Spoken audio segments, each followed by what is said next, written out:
Good evening class. Today we are in the 18th session of topic real numbers and we are with the series of important questions. Already in this series I have uploaded 4 videos, so you can check on WhatsApp group also, and they are uploaded on the YouTube channel, so you can cross check that. Okay, so here we are with the first question.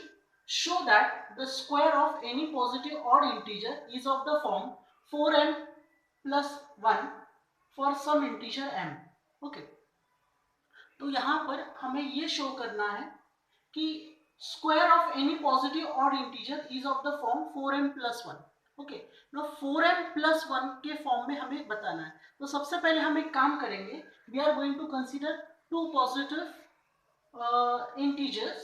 Okay, let a and b be any two positive integer. Okay, let a and b be any two positive integers. Okay, यहां पर हमने consider की है कि a और b कोई भी दो पॉजिटिव इंटीजर्स है. अब यहां पर 4m प्लस 1 के फॉर्म में. ओके, 4m प्लस 1 के फॉर्म में, तो पहला नंबर हमारा 4m है. ओके, तो जब भी आपके पास ऐसा कोई परफेक्ट स्क्वायर के फॉर्म में आए तो हम उसका जनरली रूट कंसीडर करते हैं. तो यहां पर मेरी b की वैल्यू हो जाएगी. Okay, b is equals to it will be 2. b is equals to it will be 2. अब यहां पर जब मेरा b इज इक्वल्स टू 2 हो जाएगा तो ऑब्वियसली जो मेरा रिमाइंडर रहेगा, ओके, तो ये कौन से फॉर्म में रहेगा. हमने ऑलरेडी देख चुके हैं कि जब मेरा b यहाँ पर इक्वल्स टू 2 रहेगा तो मेरे जो रिमाइंडर्स आएंगे, ओके, जो मेरे रिमाइंडर्स आएंगे वो या तो 0 होगा या तो 1 होगा, क्योंकि 2 से छोटा होना चाहिए. Remainder should be always smaller than b. Okay, we know that it is always smaller than b. So मेरे रिमाइंडर्स क्या क्या हो सकते हैं? पॉसिबल रिमाइंडर्स 0 और 1. ओके, अब मैं इसको हमारे स्टैंडर्ड फॉर्म में लिखता हूं, जो कि है a is equals to B Q plus R. ये हमारा फॉर्म है, a is equals to B Q plus R, जहां पर a डिविडेंड है, b मेरा डिवाइजर है, q क्वोशिएंट है, r is nothing but the remainder. Okay, तो ऑब्वियसली पहला मेरा जो रिमाइंडर है वो 0 है, तो मैं उसे यहां पर प्लेस करने की कोशिश करूंगा. तो मेरे पास आएगा a is equals to B Q plus 0. तो obviously a is equals to B Q plus 0, तो a is equals to B Q. अब यहां पर देखो a is equals to B Q है. ओके, तो q कोई भी नंबर हो सकता है.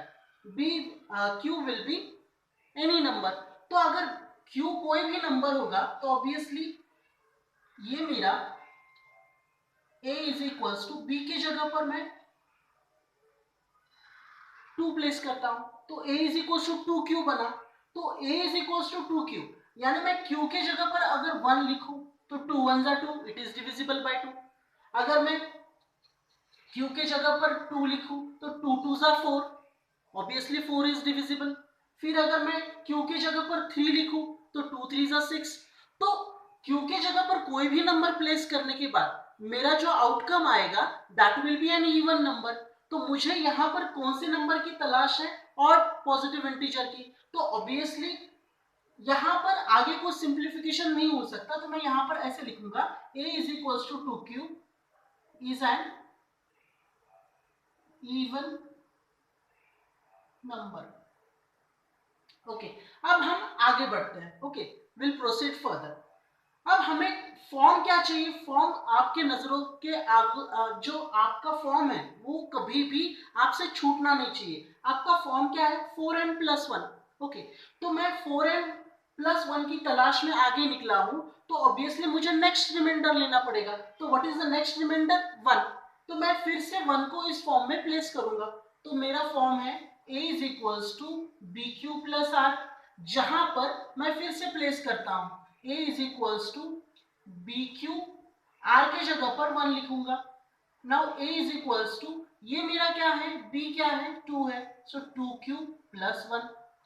अब यहां पर मैं क्या करता हूं? अब मुझे एक बात पता चली यहाँ पर देखो 2q प्लस 1, ऑब्वियसली ये ऑड है, क्यों है, क्योंकि मुझे पता था 2q मेरा इवन है, तो 2q प्लस 1 यानी इवन नंबर में अगर 1 ऐड किया जाए तो वो ऑड बनेगा, जैसे कि 6 इज एन इवन नंबर, उसमें अगर प्लस 1 करो तो वो कितना बनेगा, 7 बनेगा। 6 अगर इवन है, मैं उसमें प्लस 1 करूं तो कितना बनेगा, 7 बनेगा, ऑड है। अगर मैं 98 कंसीडर करूं, 98 प्लस 1 इक्वल्स टू 99, ऑड है। अगर मेरे पास 76 है, 76 में 1 ऐड करूं तो 77 बनेगा, तो वो फिर से मेरा ऑड है। तो मुझे एक बात पता चल रही है कि 2q मेरा इवन है, अगर मैं उसमें 1 ऐड करूं तो वो ऑड बनेगा, तो मुझे इसी नंबर की तलाश थी। तो अब हम क्या करेंगे, यहाँ पर स्क्वायर करेंगे दोनों तरफ, ओके, क्योंकि हमारी रिक्वायरमेंट क्या है, 4m प्लस 1 के फॉर्म में, मुझे 4 की रिक्वायरमेंट है, तो 4 कब आएगा, जब मैं यहाँ पर स्क्वायर करूंगा, okay. So 2q plus 1 is an odd integer. अब यहाँ पर हम आगे बढ़ते हैं। अब इसे मैं इक्वेशन नंबर 1 बना देता हूं, ओके, इसे मैंने इक्वेशन नंबर 1 बना दिया, तो मैं इस इक्वेशन 1 को दोनों तरफ स्क्वायर करने वाला हूं, okay, squaring on both sides, squaring on both sides, यानी a का भी स्क्वायर और 2q प्लस 1 का भी स्क्वायर। तो यहां पर आएगा मेरे पास a square is equal to 2q plus 1 whole square, okay. अब a का स्क्वायर मेरे पास आएगा a स्क्वायर, 2q प्लस 1 का होल स्क्वायर, ये आएगा मेरे पास a plus B whole square identity. a plus B whole square identity क्या है हमारी, a plus B whole square is equal to a square plus 2ab plus B square. तो मैं इसी को इसी फॉर्म में लिखूंगा, a स्क्वायर यानी 2q का स्क्वायर, 2 a क्या है मेरा 2q, b क्या है मेरा 1, और b स्क्वायर यानी 1 का स्क्वायर, ओके। तो फाइनल सिंप्लीफिकेशन 2 का स्क्वायर आएगा 4, then q square, okay, then 2 2 जा 4 q और इंटू 1 एज इट इज, और यहां पर आएगा 1 स्क्वायर विल बी 1।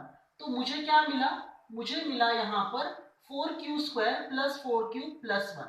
अब हम क्या करेंगे, a square is equal to 4q square plus 4q plus 1, इसे यहां पर नोट डाउन कर लेंगे।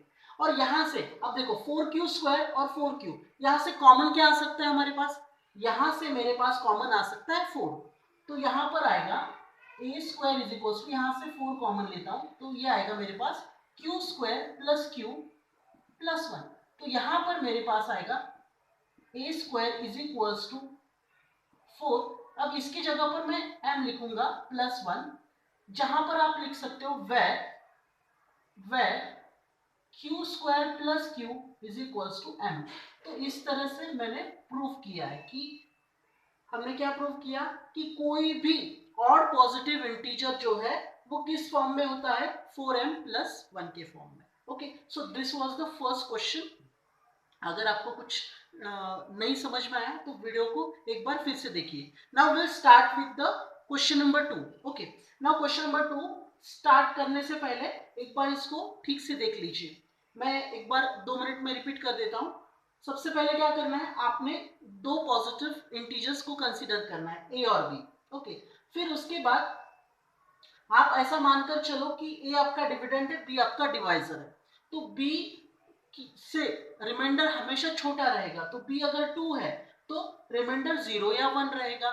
फिर आपने चेक करना है कि जब हम इन दोनों वैल्यूज को पुटअप करेंगे कि ऑड आता है या इवन आता है। तो पहला जब हम 0 पुटअप किया तो हमने देखा कि ये फॉर्म आपका जो आ रहा है वो इवन आ रहा है, तो इवन की हमें यहाँ पर जरूरत नहीं। फिर हमने प्लस 1 करके देखा तो हमें पता चला कि वो ऑड है, तो फिर दोनों तरफ स्क्वायर किया, स्क्वायर करने के बाद हमें आइडेंटिटी के साथ ये एक्सपांशन मिला, जिसके बाद मैंने यहाँ पर m को प्लेस किया और हमें मिला 4m प्लस 1, ओके। अब क्वेश्चन नंबर 2, क्वेश्चन नंबर 2 क्या है हमारे पास, there are 156, 208 and 260 students, okay, there are 156, 208 and 260 students in group A, B and C. Okay, ये तीन ग्रुप में है स्टूडेंट्स, नंबर प्रोवाइड किया गया है। ग्रुप ए में है 156, okay, in A this is 156, question number 2 start कर रहे हैं। Okay, in B there are 208 and C there are 260। Okay, first group में 156, सेकेंड ग्रुप में 208 and third group 260। Okay, buses are to be hired to take them for a field trip. Find the minimum number of buses to be hired if the same number of students should be accommodated in each bus. अब देखो question क्या है कि कोई school है, उस school में किसी पर्टिकुलर क्लास को, सपोज हम मानकर चलते हैं कि देयर आर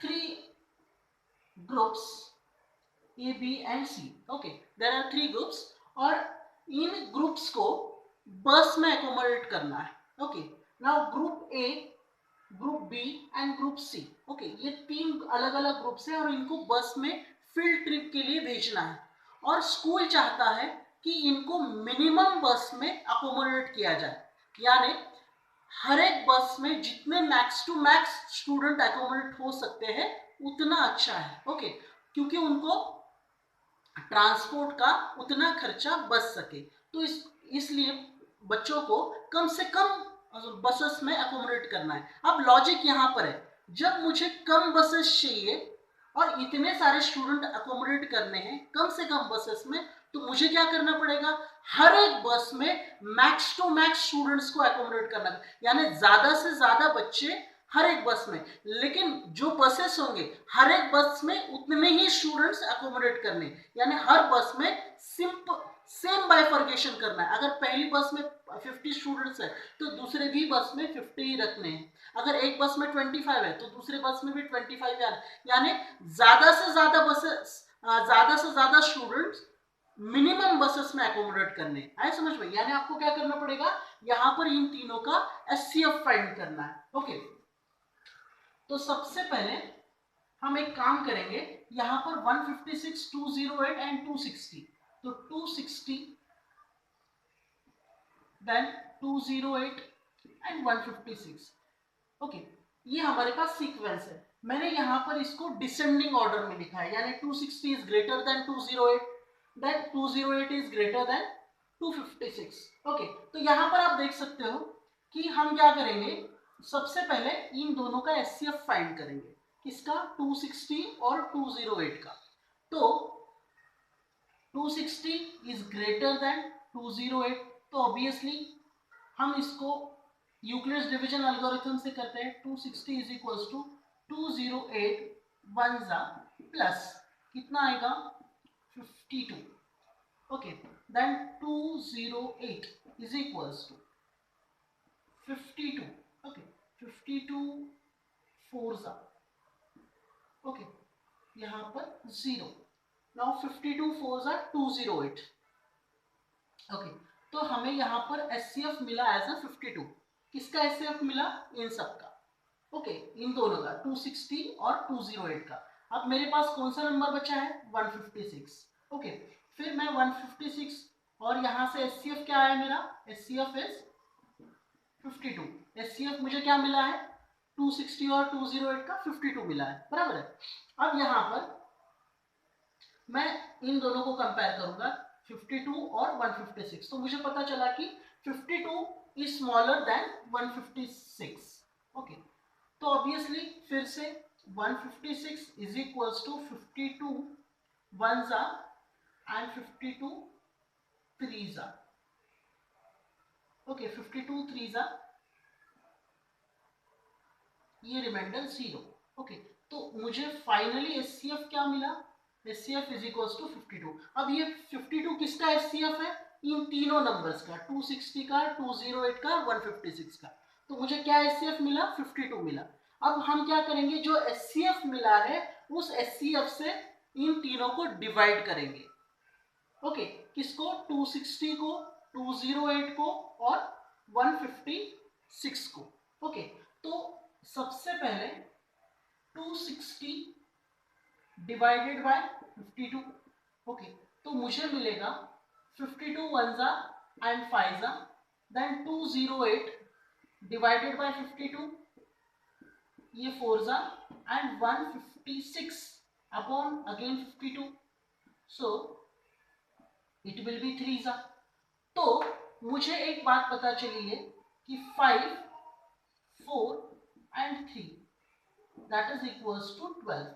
तो मुझे इतने सारे बच्चों को अकोमोडेट करने के लिए, यानी स्कूल को इन पूरे स्टूडेंट्स को अकोमोडेट करने के लिए 12 बसेस की रिक्वायरमेंट है। So how many buses are required? 12 buses are required. और हर एक बस में कितने स्टूडेंट्स बैठेंगे?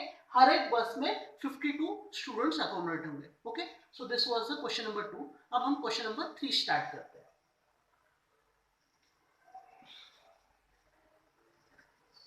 Question number 3, the pieces of timber 42 meter, 49 meter and 56 meter long to be divided into planks of same length, what is the greatest possible length of each plank? अब इन्होंने कहा है कि ग्रेटेस्ट पॉसिबल लेंथ। अब last line में इसका answer छुपा है, ग्रेटेस्ट पॉसिबल, यानी हमें यहाँ पर एचसीएफ फाइंड करना है। एचसीएफ फाइंड करना या एलसीएम फाइंड करना ये कोई बड़ी बात नहीं, लेकिन हम क्वेश्चन में से आइडेंटिफाई कर पाए कि हमें एचसीएफ फाइंड करना है या एलसीएम फाइंड करना है, ये सारी चीजें हमें आनी चाहिए। तो यहाँ पर मुझे पता चला है कि यहाँ पर एचसीएफ फाइंड करना है। क्यों? क्योंकि लास्ट लाइन आप अगर ठीक से रीड करोगे, the greatest possible length of each plant. Okay, तो यहाँ पर 3 मेजरमेंट्स प्रोवाइड किए गए हैं।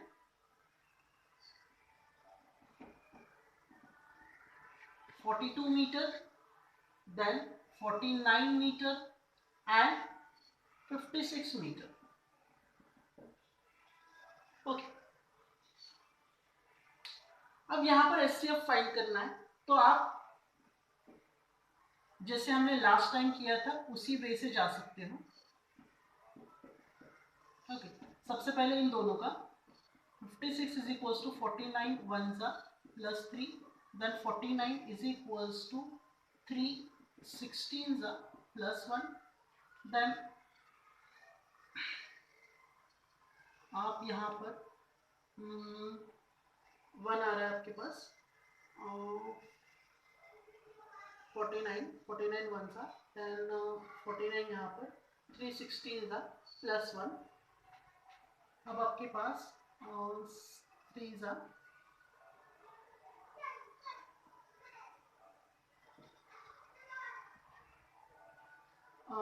एक काम करते हैं, बेटर वे, ये ज़्यादा टाइम कंज्यूम है, हम एक काम करेंगे, सीधा इसको प्राइम फैक्टराइजेशन से कर लेते हैं। 49, 56 एंड 42। ओके, 7 7 जा 7 1 जा, ओके, 56, दिस विल बी 2 28 जा 2 14 जा 2 7 जा 7 1 जा, ओके, 2 21 जा 3 7 जा 7 1 जा। ओके, अब यहाँ पर देखेंगे 49 is equals to 7 into 7, 56 is equals to 2 into 2 into 2 into 7, then 42 is equals to 2 into 3 into 7। Okay, तो 7 हर जगह पर कॉमन है, सो यहाँ पर common factor is 7, so HCF is equals to 7. So greatest possible length of the plank will be 7 meter. Okay, so this was question number 3. Then we'll proceed with the question number 4. The length, breadth and height of a room are 8 meter 25 centimeter, 6 meter 75 centimeter and 4 meter 50 centimeter. Find the length longest rod that measures the 3 dimensions of the room. Okay, तो यहाँ पर length जो दी है उन्होंने, length is given as 8 metre 25 centimetre, जिसको आप centimetre में कन्वर्ट कर सकते हो, तो ये आएगा आपके पास 825. Okay, then breadth is given as 6 metre 75 centimetre. Okay, 6 metre 75 centimetre, जिसे आप 675 सेंटीमीटर बोल सकते हो. और जो आपके पास हाइट दी है उन्होंने, height is given as 4 metre 50 centimetre, that is equals to 450 centimetre. Okay, find the longest rod that measures the 3 dimensions of the room. फिर से longest rod. Okay, longest rod यानी मुझे यहाँ पर एचसीएफ फाइंड करना है. किसका किसका? 825 का, 675 का और 450 का. ओके, तो हम इसे यूक्लिड्स डिवीजन एल्गोरिथम से कर सकते हैं या प्राइम फैक्टराइजेशन से कर सकते हैं. जो कम से कम समय में हो उससे आप प्रेफर कर सकते हो. लेकिन अगर आपको दिया है कि solve it by Euclid's division algorithm, तो फिर आपको उसी मेथड से करना होगा. तो आप यहाँ पर प्राइम फैक्टराइजेशन कर सकते हो, उससे टाइम कम लगेगा. सो 825. ओके, सो 825 देन 5 सा 5 how many सा 825 divided by 5 ones are 5, then it will be 3, this will be 2, then 5 6 30, then it will be 2 5 5 165. Okay, then again 5 this will be 165 5 it will be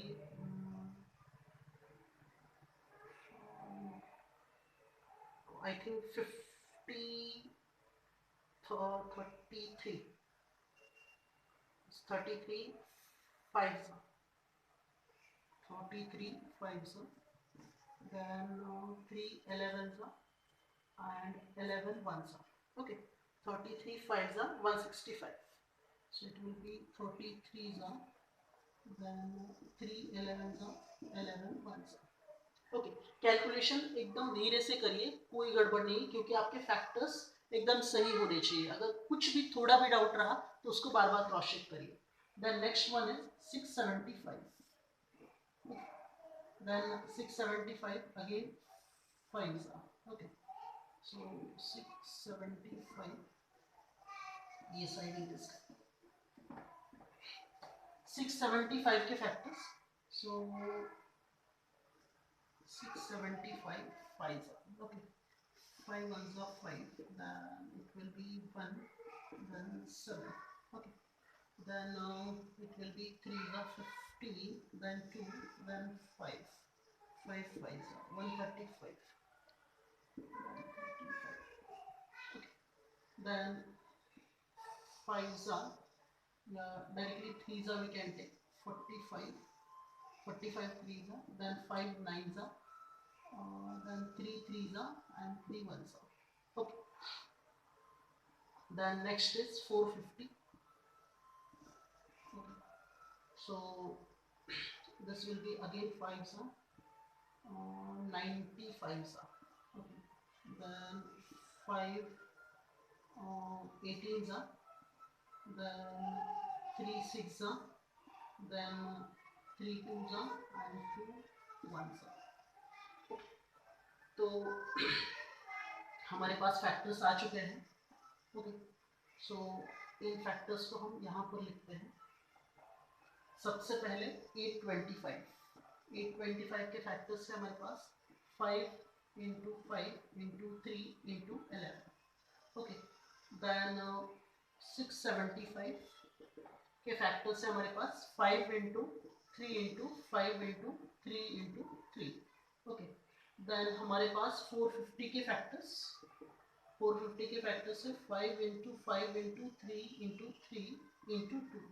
okay, यहाँ पर 5 और क्या है common, 3 3 and 3, okay, again 5 5 and 5, तो obviously 5 square into 3, so 5 square 25 into 3, that is equals to 75। Okay, so 75 is the highest common factor, वही हमारा final answer है।